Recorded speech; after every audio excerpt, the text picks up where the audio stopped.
channel na It's a Trap. So ngayong araw na to, tuturuan natin yung mga baguhan o yung mga hindi pa nakapag-try pakain ng kanilang mga carnivorous plant. So ano ba sa tingin nyo ang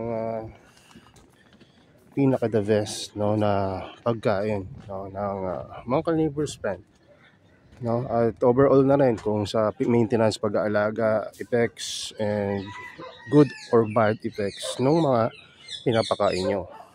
So nahin na natin, no, yung pinaka common at yung pinaka ginagamit natin dito sa growing area para naman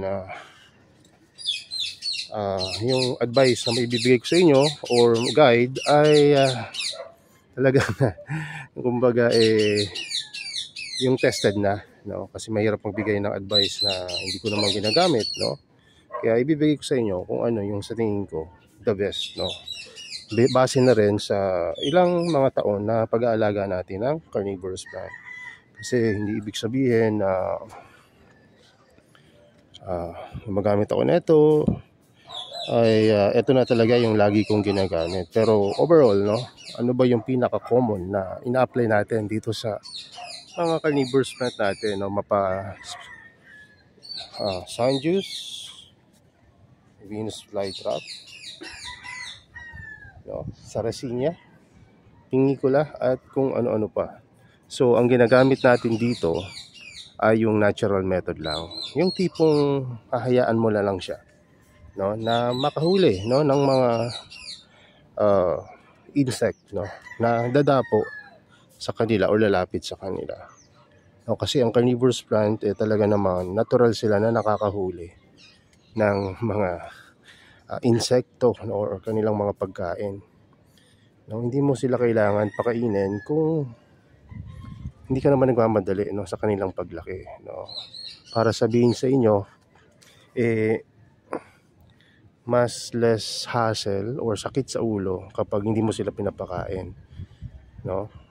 Parang example na lang natin, no, pag sa tao, di ba, pagka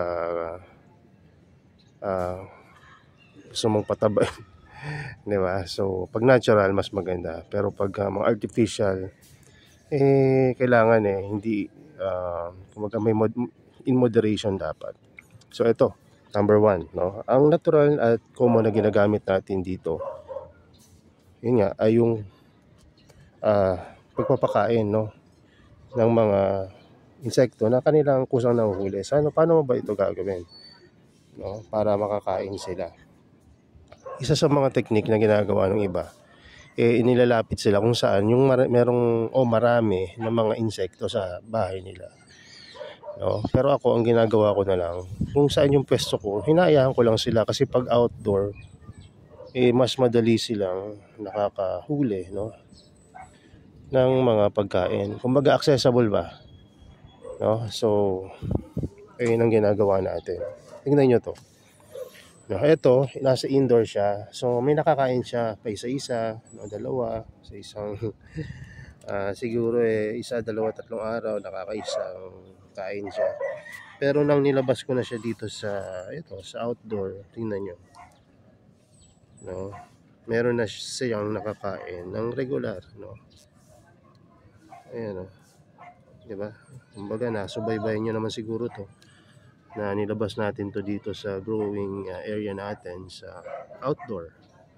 No, kaya ngayon nakakakain na sila ng regular. So ang ibig sabihin lang, yung natural method na lagi namin ginagamit dito, yung hinahayaan lang namin sila na makahuli ng sarili nilang pagkain. So paano yan sa amin? Halimbawa, nasa condo or apartment na minsan close talaga.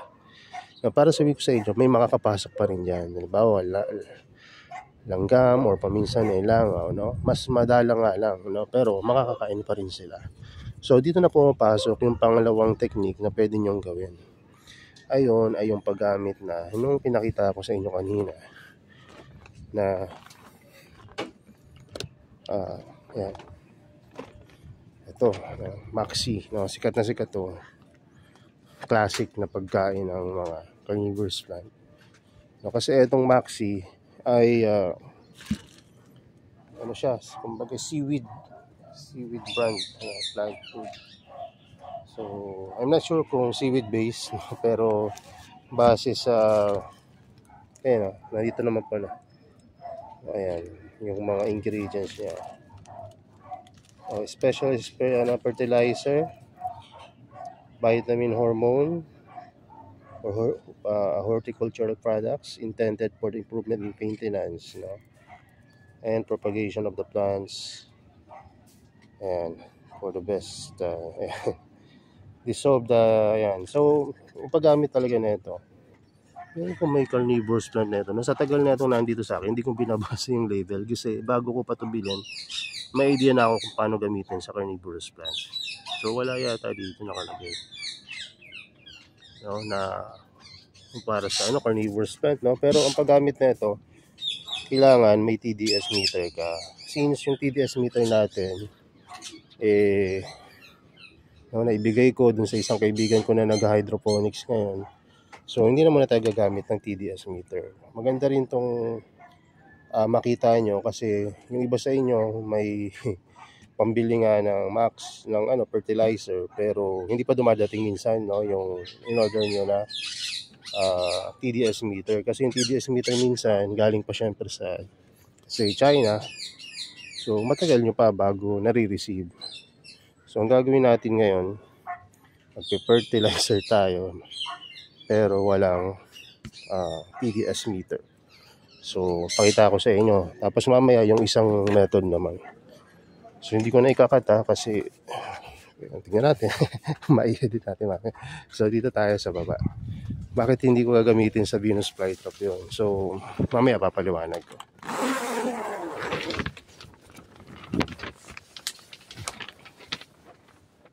So, ngayon, nandito tayo sa growing area ng mga Nepenthes. So, ngayon, mag-spray tayo ng Maxi. So, itong mga plant food or any fertilizer or any chemicals na pwede nyong gamitin, kailangan nyo isipin kung talagang kailangan nyo ba talaga. Kung gusto nyo malaki agad, pwede gumamit kayo na ito. Pero kung ayaw nyo mag-repat, kung ako sa inyo, wag na kayo gumamit ng method na to na ituturo ko sa inyo ngayon. Kasi bakit? Kasi itong method na to ay yung pag-mist or pag-i-spray sa mga halaman. Pag in-spray nyo yun sa halaman, okay lang kung tatama lang sa halaman. Pero pag tumama yan sa medium, diba?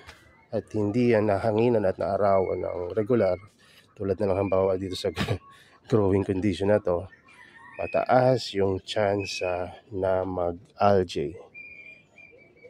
Ano yung algae? Yung algae yung, kita natin, tingin ko may mga algae dito na naiwan. So, ito yung algae. Ayan, yung green na, green na tumutubo, algae, fungus, So, ito ay pagka malala, malagkit na yan. Tapos, pag yung pabayaan mo, talagang lalagkit yung buong medyo mo. So, imbis na madaling namamanage yung plants, minsan natatabunan na ng algae, lalo na kung maliliit pa yung mga plants mo. So, kaya medyo maasikaso, may mga ilan pwede tayong gawin pero mamaya ituturo ko siguro, So, ngayon, mag-fertilizer muna tayo dito. So, ito yung very conservative lang gagawin natin kasi wala tayong TDS meter. So, ano ba yung TDS meter? Ito yung taga-sukat ng minerals, or salinity yata, or minerals, sabihin natin minerals doon sa ating tubig, So, ito yung Maxi, So, baka sabihin nyo, sir, parang hindi na Maxi kasi ganyan na itsura, mabasa-basa na. So, sa tagal-tagal na yan nandito, siguro nasa 1 taon na. Hindi ko naman nilagyan ng tubig yan, pero nagmo-moisture siya. Yung ibang suggestion, lagyan ko daw ng yung silica gel. Kaya lang, No? Wala pa tayong time, no? Marami tayong silica gel pero wala pa tayong time. Kaya ang gagawin natin, kuha na lang tayo ng konti. Parang, ayun, okay nga dito dahil may tubig-tubig siya. Ayun na lang ilagay natin. So, pagka may TDS meter kayo, ang gawin nyo, ano lang, nasa, let's say, unang spray nyo ng Maxi. Gawin nyo lang mga 60 to 90 para hindi mabigla yung plants. At hindi rin kayo mabigla. Kasi mas mataas yung measurement nung, tawag dito, nung concentration na Maxi na ilalagay nyo, mas mataas yung chance na mag-algae. So, gawin nyo lang, konti-unti lang. So, ayan, lagyan na natin. No? So, ayan. Kaya maganda may TDS meter kaya para hindi tulad nito parang nanguhula lang kayo ngayon. Hula lang tayo kung anong ilan yung mailalagay natin na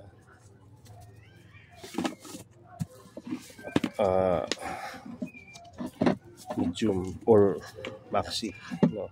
So etong Maxi na to, saan ba to nabibili, no? Sa mga online, no? Shopee, Lazada, no? Pero kung gusto niyo yung ganito kalalaki, no, sa Amazon, no, kasi pinasabay ko to dati nabilin sa may kumbaga uso kasi sa mga group, no, mga tropa na bumibili sila, sabihin nila na kung gusto magpasabay, so para at least hindi masayang yung kanilang shipping fee. Mabait nga yung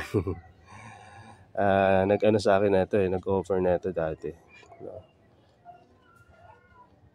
So yung nagpasabay sa akin na ito ay si Sir Mark Anthony, no? So shoutout sa sir, no? Hindi ko alam kung nagka-carnivores ka pa rin ngayon. Ayan, pero siya yung bumili na ito. Hindi niya na ako pinagbayad ng shipping fee, no? So ayun. So etong Maxi na to, hindi tulad ng ibang nakalagay dyan na 16 na fertilizer na mabibili nyo sa So ito talaga specifically accepted to sa community ng mga nagka-carnivorous plant kasi mabisa siya sa mga carnivorous plant, no? Mapa Nepenthes or dito any kinds of carnivorous plants. Ayan. So ngayon i-spray na natin. So ang gawin nyo, iwasan nyo na lang na ma-spray to sa medium, no? Kung may spray nyo sa medium, make sure na huwag kayo magdilig ng sobrang basa pag sa medium kasi mag-algae talaga. So ayan, gumagamit ako ngayon ng gimbal, no? Request ni Sir Mau. Ayan. Shoutout pala kay Sir Maru, no? Sir Bantes. Isa siya sa mga nanonood rin, no? Pagka sakit na yung mata niya kaka-games kasi siya ay isang content creator, no? At siya ay laging marami siyang followers and likes, na laging nag-stream yan si Sir every night. So pagka siguro masakit na yung mata niya, ako naman nangungulit sa kanya kung ano yung gagawin ko sa YouTube channel ko kung para may improve. So marami siyang suggestion. Isa na doon, no, yung sabi niya yung paghawak ko daw ng camera minsan masyadong mabilis yung pag-turn, no? Kaya no, naging issue na to dati. So ngayon in-apply ko lang uli, no? Pinaalalahanan ako na gumamit ako ng gimbal para hindi daw nakakahilo yung pag ganyan-ganyan, no? Ayan, nakagimbal ako kaya hindi ganun kabilis. So ayan. So kaminta tayo. So haluin nyo na maigi itong Maxi nyo pagka nilagay nyo. So yung mga ayaw nyo magka-algae, wag nyo nang paraanan. Tsaka light misting lang. No, hanggat maaari, wag nyo itatama sa mga medium. So ito lagyan natin ito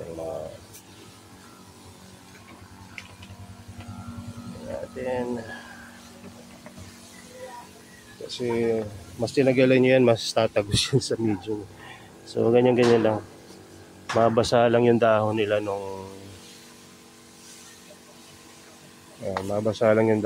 nung fertilizer, okay na yan.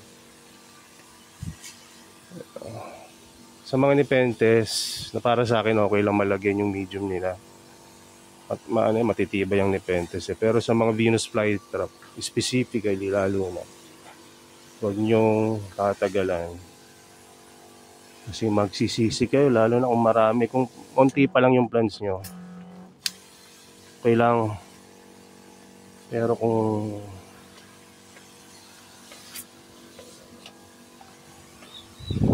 marami na, huwag nyo nang hangarin na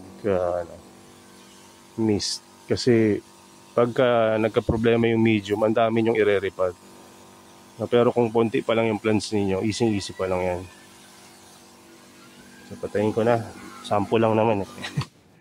So ayan, so ganyan lang pag i-spray sa mga Nepenthes, no? Yung iba ang ginagawa para mas mabilis lumaki yung Nepenthes, nilalagyan nila ng Maxi solution. Alin? Yung mga pitcher. Ayan. Sa loob ng pitcher, i-sprayan nila. Ang ginagawa ko dati, ini-inject ko, pag-inject ako na pang hand feed dati ng mga ibon, yung luma. Nagamit ko yun, ini-injectan ko sa loob ng pitcher, no? Ang pwede nyo rin gawin, no, ay yung susunod natin ituturo sa inyo. Mamaya ipapakita ako sa inyo. No, nilalagyan minsan, ay wala pala akong slow release. No, nilalagyan minsan Osmocote, no, yung mga slow release na mga fertilizer. Parang yan, mga granules, tapos ilalagay nyo lang sa loob ng pitcher, no? So paisa-isa lang, isa, dalawa, ganyan. Kasi pagka dinamihan nyo, mangingitim na yung pitcher nya, no? Sa mga Venus flytrap, hindi nyo pwedeng gawin yun kasi Osmocote yun no? Hindi naman nila makakain yun, no? Ewan ko lang kung may gumawa na lang dati, pero ang usually ginagamit ay Maxi na hinalo, no, sa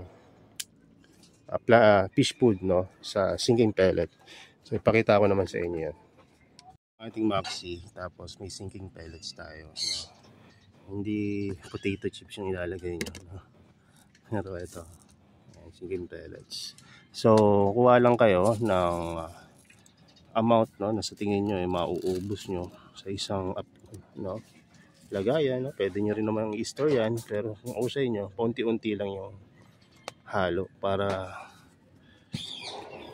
kumbaga mauubos nyo agad, no? So ang pagkuha niyan, pwede kang makutsarahan niya, pero dahil no, madalian tong video natin, ganyan lang, kuha na lang tayo.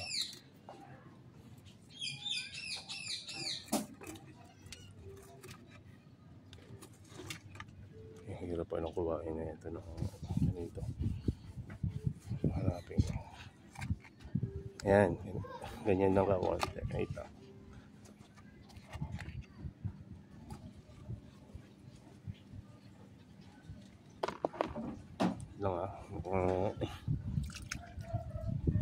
lang na rin tayo ng ito, take 2.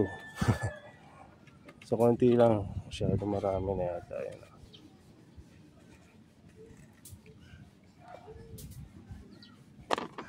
Ayan, okay na yung ganyang karami, huwag masyadong marami kasi haluan nyo pa ng tubig yun, at konting tubig.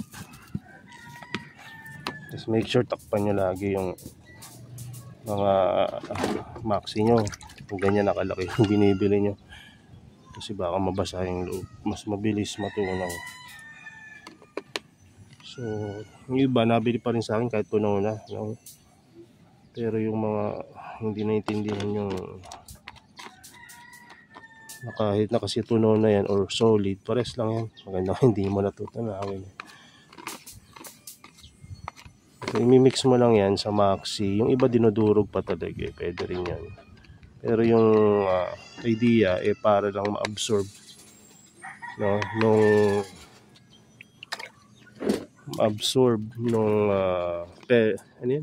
pellets, no, yung fertilizer, kasi yung isusubo mo ngayon sa halaman.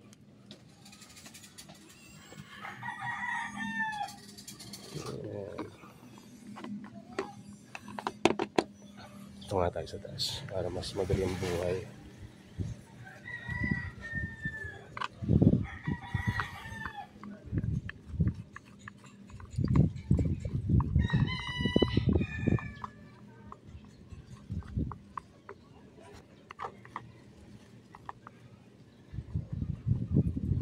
Durugin nyo lang para mahalo dun sa ano. Pwede nyo rin siguro ibabad para mas madaling durugin. Naparami na nga itong tubig ko, kaya tatapon natin ito mamaya, pero lagay natin sa mas magandang paggagamitan. So bawasan natin ng tubig ha.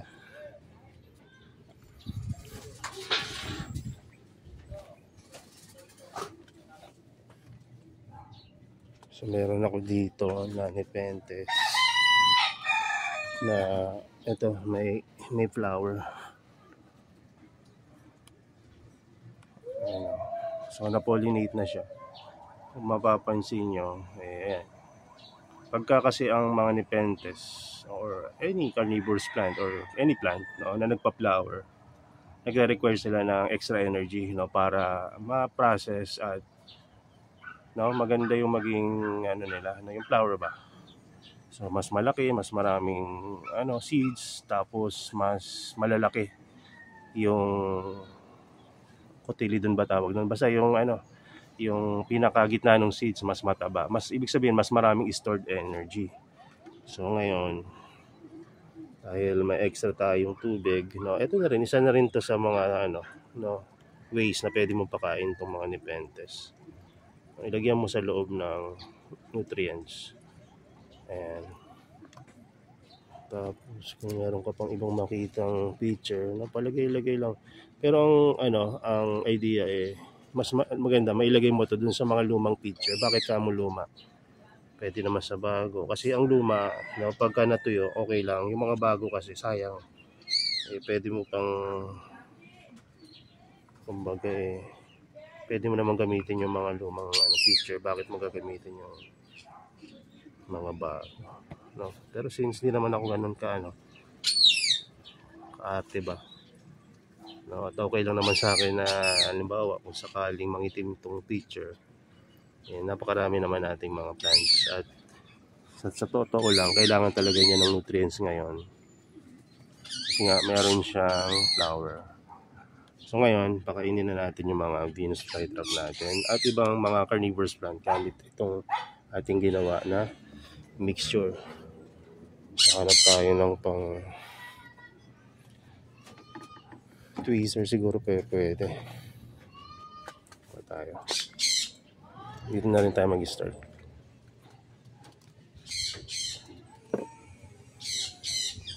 Ito lang yung tweezer ko.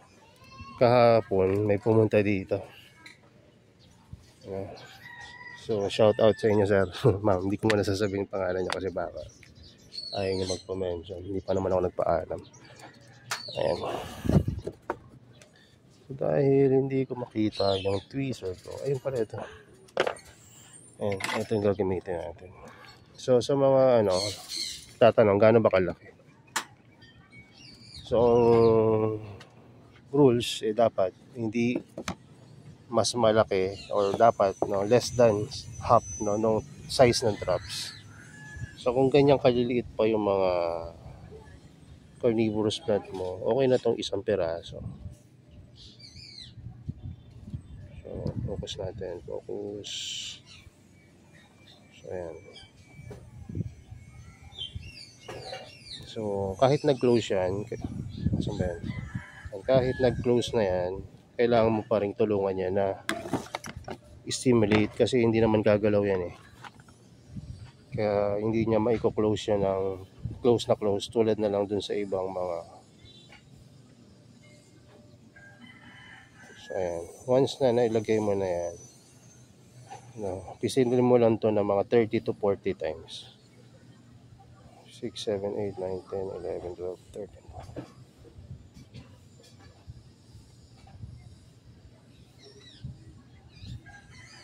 So ayan, 40. So bakit mo pinipisil ng 40 times, no? So ginagawa mo yon para ma-simulate mo yung or magaya mo yung insect na nag-struggle sa loob.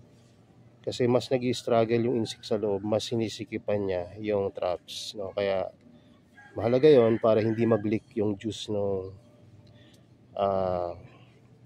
pellets sa may maxi. Kasi pag nag-leak yan, mapupunta sa plants. So mangingitim, no?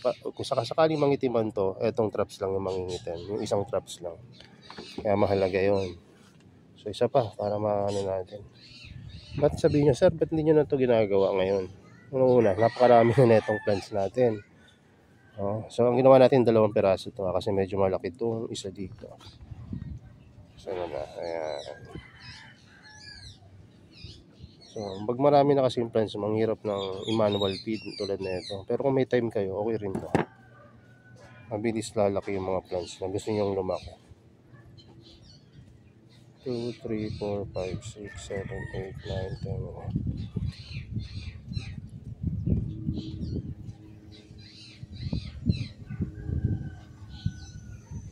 So, parang nag-click yung ano niya dahil dalawa yung nilagay natin.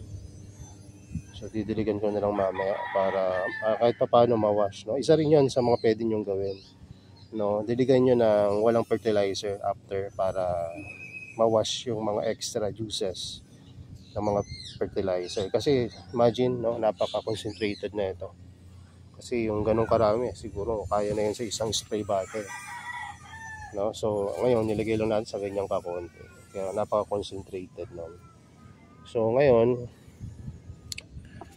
try naman natin sa ano. Ayan, lagay natin dun sa puti. Kasi baka isipin nyo, sir, nilagay mo lang dun sa marami ka. Baka hindi ka naman talaga nagagawa ng ganun. Sige, lagay natin sa puti. Ngayon pa lang rin ako nag-aalaga ng puti. Kaya ngayon pa lang ako magma-manual feed ng puti. So, isa lang ilagay natin. So, puting carnivorous plant, no, usually mas mahal yan sa usual na kulay ng Venus flytrap kasi considered yan as a variegation. So, ayan. Ipaparating pala akong Venus flytrap ngayon, Nepenthes, Liampora, and Sarracenia, ang Pingicula. So, ayan. Hindi na tapigilin sa rin natin, bumili tayo. Ayan, marami-rami yung nailagay natin. Napakwento kasi. Ayan. Sige, ngayon, ano natin. Ayan, ang dami na ito na ilagay ko. Kung mangingitim to si pare, Ayan, pag marami na ilagay nyo, tingnan nyo. Halos hindi niya na ma-close. 1, 2, 6, 8, 9, 10, 12, 13, 14, 15, 16.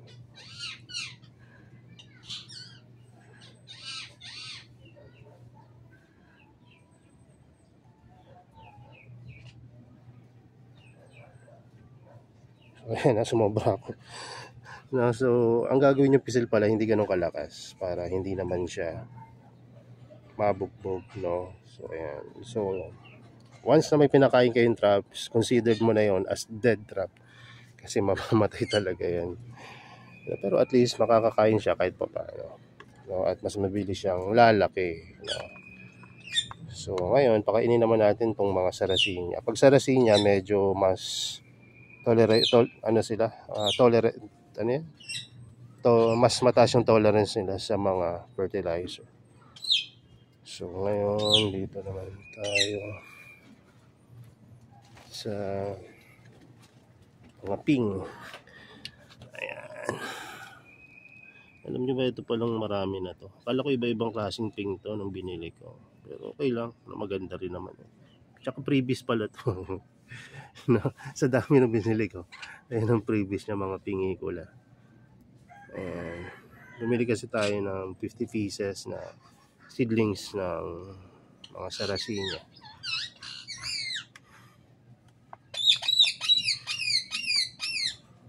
So pa-abroad na kasi si sir, kaya binili ko na yung mga alaga niya. Napaaga daw nga ako, mas marami pa ako nabili sa kanya. So ngayon, ang gagawin nyo lang dito, ilagay nyo lang sa dahon ng Pingicula. Ano yung gusto nyo i-sacrifice na dyan. Sigurado na mag-iitim. mamamatay yung dahon pag nasobrahan. So lagay nyo lang sa ganyan. Considered na yan as nakain na nila. Pag diniligan nyo nga lang, medyo walanganin. So pakainin natin. Venus flytrap rin ditong previous oh. Lagyan na rin natin.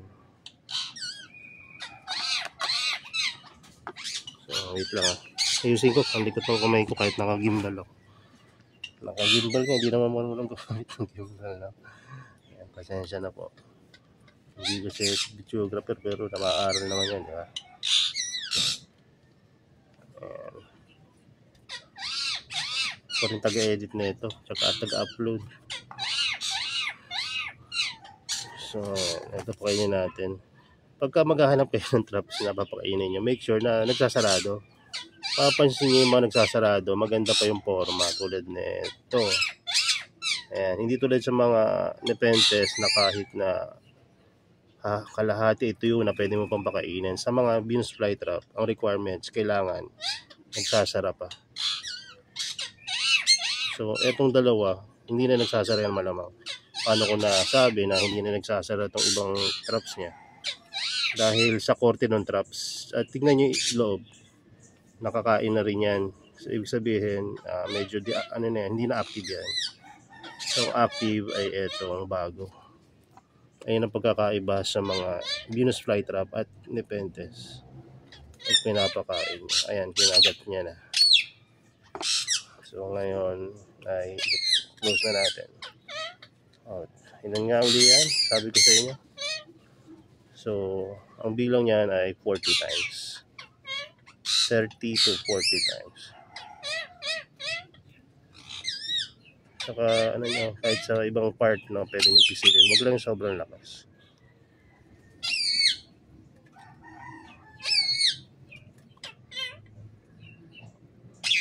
Yan, di ba? So,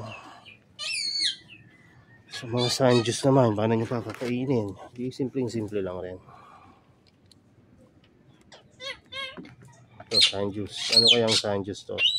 Ang hula ko ay ang lika to. Sa medyo matagal-tagal na tayo nag-aalaga ng Drosera.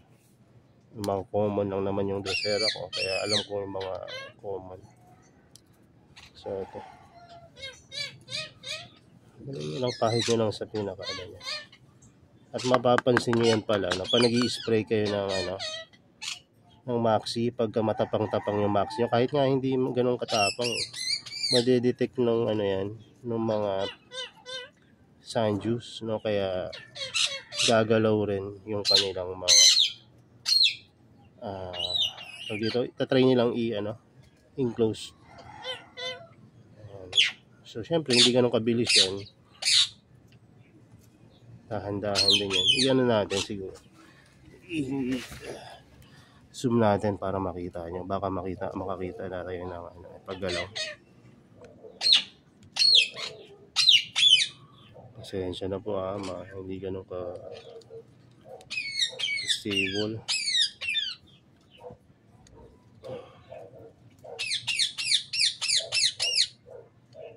So, ayan. Ito kayo sa taas. Makita kaya yan.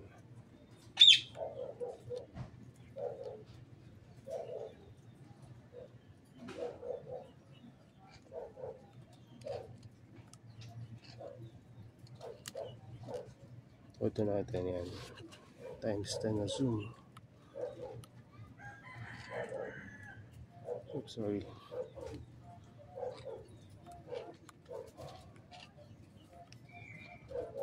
Ayan. Ay, gano'n ba? Parang hindi. Pero at least, gumalaw man hindi yan, makikinabang yan sila. Kasi ayun yung area na kumakain ng mga insect. So, pero sabihin ko mamaya naka-close na rin yan. At siguro hindi rin kasi ganun katapang yung ating timpla. Ayan. So, sir, pagka sobrang liliit, pinapakain mo ba? Pag sobrang liliit ng mga Venus flytrap, like for example, ganito kaliit, seed grown. Seed grown tong ano nandito. Galing naman daw to seed na to kay Sir Jacob. Ayan. Sabi ni Sir Albert.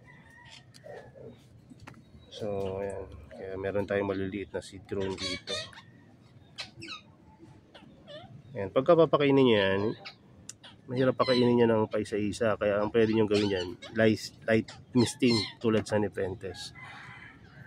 Ayan. Tapos pag may mga seedling kayo ng Venus flytrap na ganyan kaliliit, huwag nyo hayaan na may tubo na dito. Huwag nyo hayaan na may tubo ng mga sanjus. Ayan. So tanggalin nyo yan kasi ang bilis lumaki na itong mga ito kumpara sa Venus flytrap. So tanggalin nyo to, lipat nyo na lang sa mga ibang lugar. Kasi pag lumaki yan, nangyari. Ayan. Sa mga matured na mga Venus flytrap, ayos lang yan. Pero sa ganyang kaliliit, huwag nyo hayaan na may tumutubo na ibang mga plants maliban sa sphagnum. Ayan. So sa sphagnum, hindi rin ganun dapat katataas yung sphagnum na ilalagay nyo pag ganyan pa kaliliit. So paano nga ilagyan ng fertilizer yung ganyang kaliliit? So misting, light misting, spray lang. So ayan, ano pa ba yung pwede nating fertilizer dito? Ito, Helianthera, try tayo. Marami namang old feature, so may tira pa tayong fertilizer. So ayan, pasensya na, medyo maingay.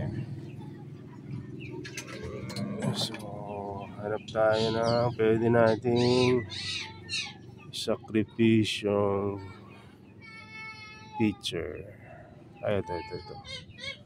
Ibig sabihin na sakripisyo kasi possible, diba, naman possible na mamatay hindi yung plants, yung feature lang. So ayan, lagyan natin yan sa kanyang loob ng feature na parang rin sa mga zoom natin. Kapitbahay po namin yan Ayan. So ayan. Ayan. So ganun lang paglalagay ng fertilizer. So kung nagpakain kayo ng ganito, okay lang na mag-spray kayo ng walang fertilizer na tubig. Ibig sabihin pure rainwater or distilled water. Kung ang ginamit yung pamamaraan ay yung fish food, Pero kung ang ginamit yung pamamaraan ay yung light misting, sa any carnivorous plant like Helianthera, Nepenthes, Venus flytrap. Halimbawa ang ginamit nyo ay yung light misting na may fertilizer, wag na kayo mag-spray kasi pag nag-spray kayo, mawawash rin yung mga fertilizer na pinang-spray nyo ahead of una. Tapos kung mag-mist kayo naman ng distilled water, mawawash lang yun, sayang lang. Tapos sa halo pa sa medium nyo, hindi mag-algae rin yun, So ingat rin kayo sa paggamit ng mga technique na ito na pagpapakain. So since ano pa bang ibang naisip ko na pwedeng gawin na pampakain?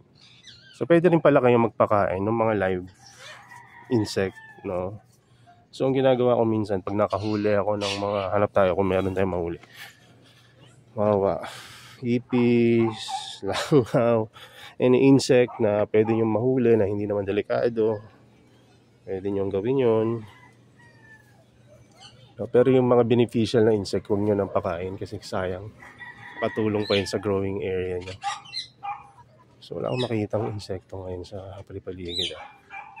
Ayun, may langaw mo. Try natin ito. Papahuli siya sa ilalim ng dahon. Ayun. Mahuli kaya natin ito. Tingnan natin. Pag hindi, edi hindi. Tingnan natin.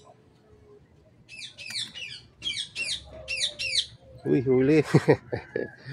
Huli siya, huli. So, wait lang. Set up tayo. Itong live insect na to, no, ang pwede nyong gawin dito, pwede nyong haluin to ng maxi, no. Pwede rin na as is ipakain nyo.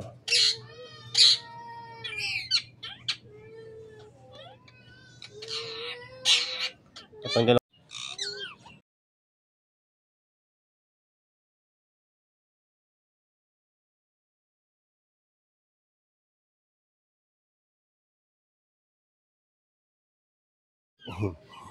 nag-limit yung ano ko, naka 4K kasi since may bago tayong internet connection na maayos sa'yo, nag-decide ako na 4K resolution. Yung pala may limit pala yan.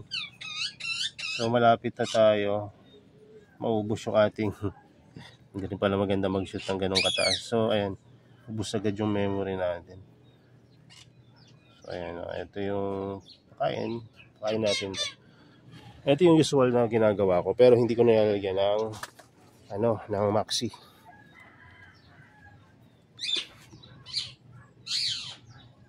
So pakainin natin ito. Mauubos tong magandang traps na ito, pero sige lang. Mahala ng pagbablog content na pakain na natin ito sa kanya. Oops, ako hindi pa ilag pa siya. Ito na lang, may isa pa dito sa taas. Nandito tayo sa taas. Ito. So pagka ganun, hindi na yan, hindi mo na pwedeng gamitin uli yan. Pag bumuka, tsaka na lang pwede, pero ngayon hindi na. Kaya hindi ganun kadali yung manual feeding.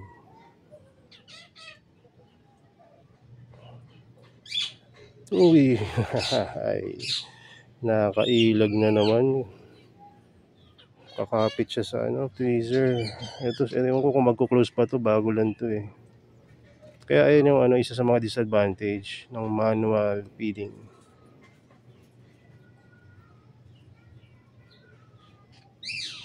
So ayun, hindi na nagko-close tong isa. Ano tayo ng pies? Punong-puno na yung aking memory. Kasi 4K resolution, 60 fps ang ginamit ko. Bilis pala makaubos. So ngayon, dahil ubos yung traps ng ating white, hindi ko na siya mapapakain eh. Bukas pa uli mag-open o mamaya. So ang pakain na lang natin to dito sa mga medyo rare na na Helianthera. Mas madali pagpapakain dito eh. So bigyan na natin to dito na lang.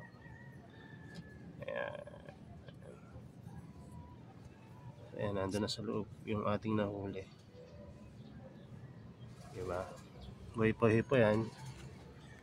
So ito, mamaya ko na ipapakain to. Tatabi ko na muna kasi may na naman tayo, maubusan na naman tayo memory. So ngayon, sabi ko nga sa inyo, kung nagpakain kayo, pwede kayo mag-miss, isa sa mga paraan yan para hindi mangitim yung mga traps. Kasi nasa loob na naman ng bibig, di ba? At wala rin naman tong fertilizer sa loob na ng mga traps nila, so pwede nyo nang diligan. So kung sa picture, so iwasan nyo na lang ma-spray yung loob, pero yung plants spray nyo, pwede nyo.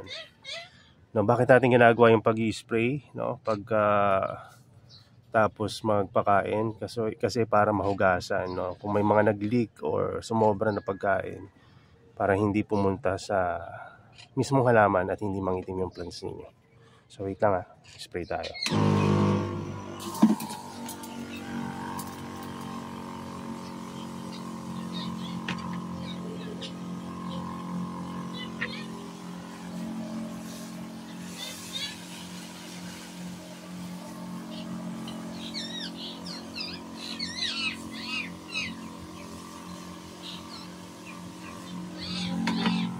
Tayo sa taas kasi lagyan natin ng pagkain yung puti.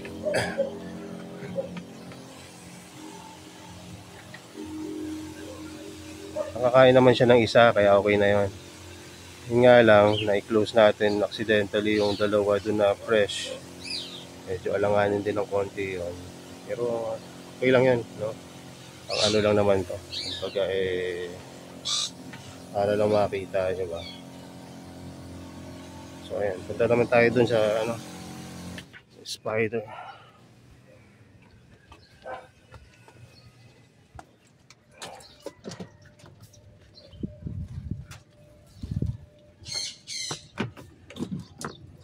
So yung spider, lagyan natin ng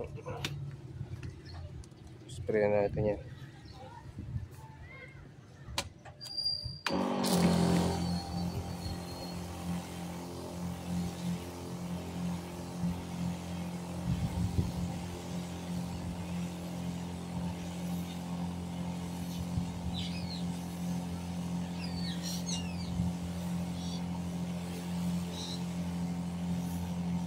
Ayan. So ayan. Ayun yung mga pamamaraan kung paano kayo magpakain ng mga plants. So ayun rin yung ibang paraan para maiwasan nyo yung mga epekto at masamang epekto pala ng mga pagpapakain, no? Ano nga yung ibang masamang epekto nun? Kakaroon ng algae, possible lead, no, sa root rot. So hinahilay lang sa pagpapakain. At kung naka-outdoor naman kayo, no need na yan, no? Kasi kung papakainin niya yan, bukod sa maasikaso, yun, may mga chance na magko-close yung traps, no? Tulad dito sa white natin na pinakain natin kanina. Sir, pag nag-close pa ng traps, ano ba nangyayari sa kanila? No, kaya hindi ko kaya piniiwas ko kayo sa paglalaro ng mga Venus flytrap nyo pagkabagong bili. No, sinasabi ko yun sa inyo, di ba? Huwag yung paglalaruan, huwag yung gagalawin.